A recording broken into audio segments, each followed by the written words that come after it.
this morning we asked you to tell us what is Butch James's real name.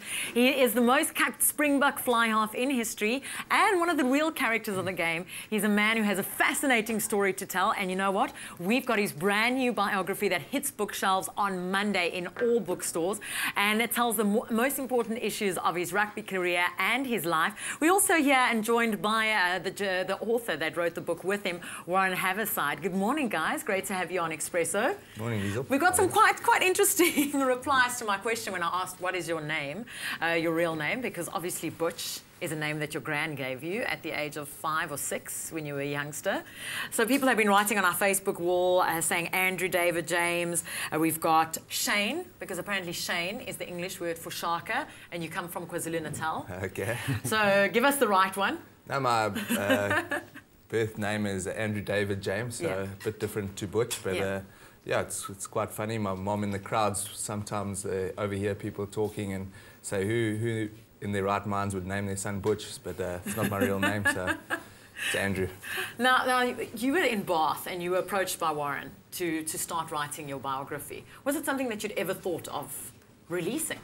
No, it never crossed my mind even to write an autobiography, but it was Warren's whole idea, and he wanted a little hobby while he was in London, and he wanted to do my life story, so I said go for it. And then halfway through this year he had a bee in his bonnet to get it published, and here we are today with the book. Well, Warren, you were writing the opening forward message from you while you were at the Rugby World Cup in New Zealand, and it just goes from there, and you've also got forward from John Smith in the book as well. Why did you decide to approach Butch on the book? Well, I just thought that he had a really interesting rugby career, you know. He'd been written off so many times and, you know, had the tenacity to come back. So I just thought it would make for an interesting read, and I thought he had some interesting sort of antics that he had got up to off the field as well, which is also in the book. So, yeah, we just sort of, I said to Butchie that I didn't really want it just to be another rugby book.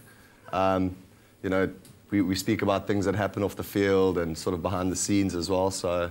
Touching on those antics, I mean, you could have easily hidden it and not put it in the book. Why did you decide to include all the scandal, if we put it in brackets? Yeah, I think obviously being a sportsman in South Africa, there's always a lot of rumours and things like that go around about what you get up to off the field. But, so there were stories about drug abuse, stealing cars, various other scandals. Exactly, and some of them are true and some of them not. But read the book to find out. We're not going to ask you to reveal it all. But yeah, lots of interesting stories in there and a lot of fun ones. You know, when you're young, you don't normally think before you do things. So a lot of things I regret now getting up to, but they were all in good fun, and we had a good time doing all those sort of things. Yeah. And when you went back and you read on the book and you touched back on your life, what were you thinking when you saw like things that you'd gotten up to? Were you cringing, or were you going, you know, those are good life lessons? No, definitely thought they were good life lessons, and yeah, I was quite sad because I am getting to the end of my career now, and just from the beginning of the book just took me back to starting off and all those great memories, and it's pretty sad that they're in the past now, and now I'm coming to the end of it, but I'm sure we'll make some new memories as we go on. Some new history. And Warren, you had an amazing journey with this book. I mean, you travel all over writing and traveling to Bath to meet with James. Yeah, it was an interesting start. I used to go to London with a tape recorder under my arm and go and visit him and try and extract as much as I could out of him. And at stages he was a little bit less forthcoming than other times. I mean, I remember asking him about the 2007 World Cup, and I said to him, what was it like winning the World Cup? You guys did a lot of preparation and stuff, and he was like, oh, it was flipping lacquer. So I looked at him and I was like, Butchie, I need a bit more than that, you know? But yeah. But when you read the book, and I was reading it, it actually sounds like Butchie talking, because you include all the words, like he said, flippin' lacquer, and other words that he uses in the book, and it just sounds like you're reading it from the first person. You didn't exclude anything.